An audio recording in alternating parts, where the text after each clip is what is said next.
Você sabia que cada vez que o Estado aumenta o seu próprio salário, quem paga é você? Pois é. Saiu essa semana que a Câmara acabou de aprovar um decreto que vai aumentar o salário dos servidores do setor judiciário. Pois é. Então, se prepare, porque é do seu bolso que vai sair esse aumento. E nesse vídeo eu vou te contar como é que esse aumento vai impactar seu bolso, porque a partir dele pode acontecer um efeito dominó em outros setores do Estado. E aí, meu querido e minha querida, ficaremos mais pobres. Fica até o final desse vídeo para você entender direitinho e depois o que fazer para se proteger. Esse aumento que a Câmara acabou de aprovar para os servidores públicos do Judiciário vai ser uma bomba nas contas públicas do nosso país. E para você entender mais como é que esse aumento vai acontecer, eu vou deixar na descrição do vídeo o link da reportagem toda para que você possa se aprofundar no assunto.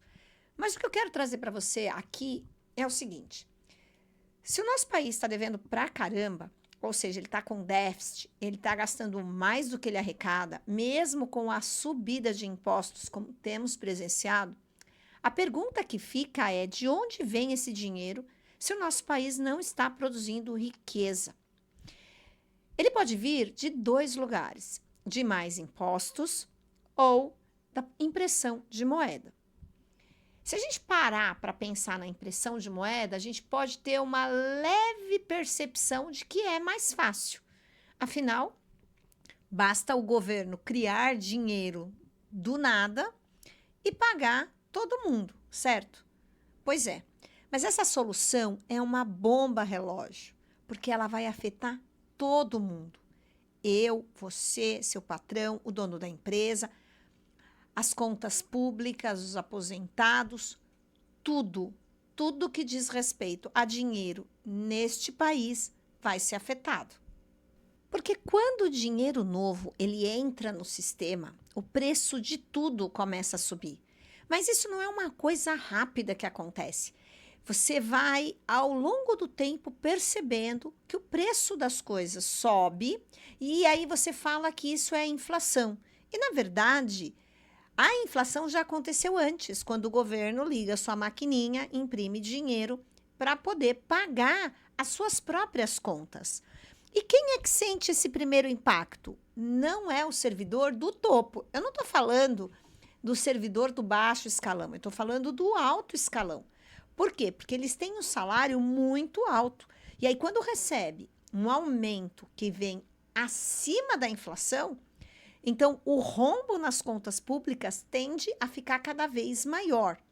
E quem vive de salário fixo, aposentadoria ou um pequeno negócio é o que mais sofre, porque ele não consegue se proteger desse fenômeno que é feito constantemente para, digamos assim, o Estado dar conta daquilo que ele deve. Quando a gente fala que essa impressão de dinheiro ela vai chegar para nós na forma de inflação e a gente erroneamente entende a inflação como aumento de preço, o que acontece? Isso tem um nome, chama-se efeito Cantillon. O que é isso? O Estado ele imprime mais dinheiro para poder sanar as suas dívidas e pagando as suas dívidas, ou então ele emite novas dívidas, então ele chega nos bancos, ele chega tanto nos bancos nacionais como nos bancos estrangeiros e fala que ele está devendo, ele passa um cheque para esses bancos ou uma nota promissória, falando assim: olha, eu te dou esse cheque predatado se você me emprestar X milhões de dinheiros. E aí eu te pago daqui a tanto tempo X% de juros. Então, como ele precisa fechar as contas e ele não tem dinheiro, e já não dá mais para aumentar tantos impostos, ele já imprimiu muito dinheiro também, e ainda assim não deu para pagar as contas, então ele emite dívida pública. Sabe aquele negocinho que fala assim, título da dívida pública? Pois é esse chequezinho especial que o governo emite como garantia para quem ele vai pedir dinheiro. Então, ele fala assim: olha, eu preciso de X milhões de dinheiro e eu te pago daqui a 2 anos, 5 anos, tantos por cento de juros. Os especuladores, eles vão falar, opa, isso aqui é bom para mim, mas assim, ele também só consegue emitir esses títulos de dívida se ele mostrar uma capacidade de pagamento. E o Brasil está chegando num ponto que ele não está conseguindo mais fazer isso, porque o seu déficit público está aumentando demais. Ou seja, ele já passou do limite especial, entendeu? Então, as pessoas, os especuladores, eles falam assim, olha, eu acho que eu não vou emprestar para você não, porque eu não sei se você vai me pagar. Aí, o Estado chega e fala assim, não, eu te pago. Aí, o dono do dinheiro, que é o tal do especulador, então vamos pensar que são os bancos internacionais, os bancos nacionais, aí eles falam assim, então tá, eu te empresto X dinheiro se você me pagar em 1 ano, se você me pagar em 6 meses, só que com essa taxa de juros. Por quê? Porque ele garante rápido esse dinheiro de volta. E quando entra esse dinheiro, ou é feita essa dívida, né? Então entra o dinheiro pela impressão de moeda, ou entra o dinheiro por essa emissão de dívida, o que acontece? O dinheiro que chega para os primeiros, e aí a gente pensa no aumento dos servidores da justiça, eles são os primeiros a receber esse dinheiro, porque eles vão receber o aumento agora, certo? Agora que eu quero dizer, a partir do ano que vem. Então, eles recebem primeiro esse dinheiro, então esse dinheiro ainda vale. Porque a perda de valor que esse dinheiro novo vai ter é lá na frente. E aí, esse lá na frente, quem vai sentir somos nós. E o nome desse fenômeno chama-se efeito Cantillon. E eu tenho um vídeo que explica o que é esse efeito Cantillon. Então, depois você vai lá e assiste. E aí, o que acontece conosco? Nós sofremos esse impacto. Mas o pior não é só a inflação. O pior é o que vem depois, porque vai ser desencadeado, a partir deste aumento para os servidores do judiciário, um efeito dominó. E eu te explico daqui a pouco. Efeito dominó. Quando o judiciário recebe o aumento, logo o Ministério Público vai pedir o mesmo. Os tribunais de contas também. E depois vem os servidores do Legislativo, os do Executivo, os estados, os municípios. Todos vão pedindo o quê? Isonomia. Se um setor teve esse direito, os outros também têm. E é claro, as empresas estatais também não vão ficar de fora. Percebe como é esse efeito dominó? Ele pode complicar mais ainda a situação que estamos vivendo. Quando o governo é questionado sobre esses aumentos, e aqui eu não estou entrando no mérito se a classe está há muito tempo sem aumento ou não, se o salário dele está defasado ou não. Não é essa a questão a ser discutida. E se você parar para pensar, no setor privado, não existem salários tão altos como os salários de alguns servidores. Gente, quando eu falo em servidor, eu tô falando aquele servidor aqui, ó, nível top, alto escalão. E aí, o que o governo fala? Não, pode deixar, a gente vai controlar os gastos. Aí eles falam que vão criar teto de gastos. Só que nada disso está resolvendo. Nada disso está acontecendo. E aí, a conta vai chegar de que forma? Como eu já falei, na forma de impostos novos, ou na forma de endividamento público e impressão de moeda. Porque a conta, ela tem que ser paga.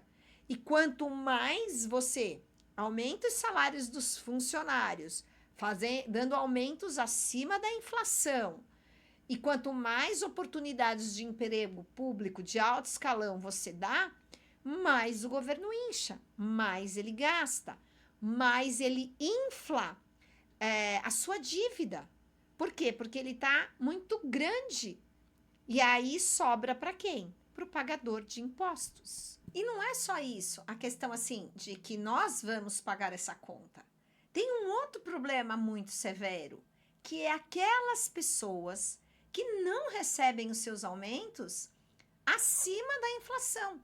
Porque toda vez que nós recebemos um aumento, e esse aumento está indexado à inflação, significa, na verdade, que eles estão querendo repor o que você perdeu. Mas cada vez que eles estabelecem uma meta de inflação, ele já está te avisando, olha, eu vou desvalorizar o seu dinheiro em X%. Então, quando passa o ano inteiro e ele pega e fala que vai te dar um aumento para repor as perdas, ele não está repondo nada, porque o seu dinheiro já não está valendo e esse dinheiro de agora também não está valendo. Então, isso é muito cruel. E tudo isso por quê? Porque estamos com um déficit fiscal, ou seja, as contas públicas não fecham. E eu vou te mostrar onde é que isso pega e que é cruel. Porque a classe menos favorecida é a que mais sofre. Então, quando falam assim pra gente, não, vamos ter isenção de imposto de renda até 5 mil reais. Mas para pensar, teremos um IVA, e aí eu tenho um vídeo que explica como é que vai ser o IVA, muito caro. E mais, tem um outro imposto da reforma tributária, que é sobre o imposto sobre imóveis, sobre aluguéis, o CPF dos imóveis, que também vai encarecer tudo isso, que esta reforma que foi aprovada. E aí, gente, entra assim, ó. Eu não sei quem é o seu representante, mas seja de direita, seja de esquerda, seja de centro, todos votaram. Todos aprovaram esta reforma. E isso, ano que vem, vai nos... Nossa, colocar em cada situação que vocês não fazem ideia. E aí eu tenho um vídeo explicando sobre isso. Depois você vai lá e assiste. Porque agora eu vou mostrar para você como é que vai pegar no bolso, principalmente dos menos favorecidos. Enquanto categorias inteiras recebem aumentos generosos, nós temos outras categorias que recebem seus aumentos indexados à inflação. Então, os reajustes são bem menores. Na teoria, parece até justo, não é? O que você precisa entender é que cada vez que o governo aumenta os seus gastos, ele emite mais dinheiro para pagar esses gastos e ele emite aquele cheque especial, sabe que eu te falei? Os títulos da dívida pública, para também captar dinheiro no mercado para pagar os seus gastos. Então, quando às vezes a gente ouve o pessoal falando que os bancos, eles ganham muito dinheiro e que isso não é justo, que os banqueiros... Mas o governo vai aos próprios banqueiros para poder financiar as suas dívidas. Então, tem um discurso meio destoante aí. Então, quando você ouve isso na televisão e não sabe como é que as negociações acontecem mesmo nos bastidores, você acredita que o empresário que sobe o preço do produto é o vilão, que os bancões é que são os vilões porque eles estão ganhando muito em juros. Mas, na verdade, quem está fazendo tudo isso é o Estado, quando ele tem uma dívida gigantesca, quando ele gasta muito com folha de pagamento, quando ele se endivida mais do que ele arrecada. E isso é um grande problema. Para ilustrar um pouquinho essa questão da evolução da dívida pública, eu trouxe um gráfico fictício. Mas se você for analisar o quanto que se deve, o quanto que o Estado está grande demais, com muitos funcionários, com altos salários, com muitos assessores, com muitos cargos de confiança, com muitas empresas públicas que não estão gerando, digamos assim, lucro. Se junta tudo isso, esses aumentos acima da inflação e tudo mais, a gente tem o quê? Um endividamento público gigantesco. Gigantesco. E isso vai impactar a vida daquele que ganha menos. Então, você quando ouve lá, como eu já falei, isenção até 5 mil reais do imposto de renda. Isso não é nada. Isso não é nada. Por quê? Porque o país está tão endividado que mesmo fazendo isso, não vai resolver o problema. E mais, quem entra nessa isenção significa que o Estado está deixando de arrecadar. Então, ele vai criar outra coisa para arrecadar e colocar no lugar. Então, não se engane, não pense que isso é favorável. E também não se engane pensando que o empresário é um malvadão. Porque diga para mim, qual é o empresário que gosta de ter prejuízo? Nenhum. Qual é o empresário que vai querer demitir ou que vai querer fechar sua fábrica, sendo que esse é o ganha-pão dele? Eu não estou querendo entrar em mérito de discussões filosóficas sobre isso. Eu estou falando que, a partir do momento que este país se endivida demais, ele tem uma inflação alta e grandes impostos, ninguém vai querer investir em nada aqui. Ninguém vai querer abrir uma empresa aqui. Se eu fosse uma pessoa que tivesse muito dinheiro, eu não investiria aqui. Porque aqui a gente também tem uma questão da insegurança jurídica. Ou seja, hoje a lei fala isso, mas amanhã ela pode não falar mais. E aí isso vai me prejudicar, vai me complicar a vida. Então veja que quanto mais impostos você tem, quanto mais inflação você tem, quanto mais déficit público você tem, pior é a nota deste país para ele receber investimento. E, gente, entenda outra coisa. O Estado não fabrica riqueza. Quem fabrica riqueza é o dono do mercadinho, é o dono do boteco, é o camelô, é o vendedor ambulante, é o dono da fábrica, é o dono da empresa, é o dono da multinacional que pegou, instalou a empresa aqui. São esses, porque eles produzem coisas que serão consumidas. Entende isso? E quando ele não consegue aumentar o preço, ele faz outra coisa, que é um fenômeno chamado reduflação. Ele reduz a quantidade de produto e vende pelo mesmo preço, mas você está perdendo do mesmo jeito. E agora você pode me perguntar, mas Cléo, eu sabendo tudo isso, o que eu faço? Então, você sabendo tudo isso, o que você deve fazer? Primeira coisa, você deve entender mais o que é o dinheiro, para você saber o que fazer com o seu dinheiro, para poder saber fazer melhores escolhas. Depois, a segunda coisa que você tem que fazer é, nas suas economias, o que você conseguir economizar, onde você vai guardar esse dinheiro? Porque você tem que prestar bastante atenção, porque tem certos lugares que você coloca seu dinheiro que não resolve, você só perde dinheiro. E a terceira coisa que você tem que falar, não espere que o Estado resolva os seus problemas. Ele não vai resolver, ele vai criar mais. O que você precisa ter é conhecimento para ter liberdade. E se você quiser saber mais sobre esse assunto, eu tenho vários vídeos no canal. Vai lá, assiste, anota, pesquisa e comenta aqui. Estou aprendendo, que eu te envio indicação de vídeos, indicação de livros, indicação de artigos, para que você possa entender mais. É que todos devem aprender sobre economia. Todos. Porque é muito difícil fazer dinheiro. Ele é muito custoso. Fazer dinheiro é usar o nosso tempo de vida. E o nosso tempo de vida, ele é muito precioso. Então, se você gostou, comenta aí, estou aprendendo, e eu te espero no próximo vídeo.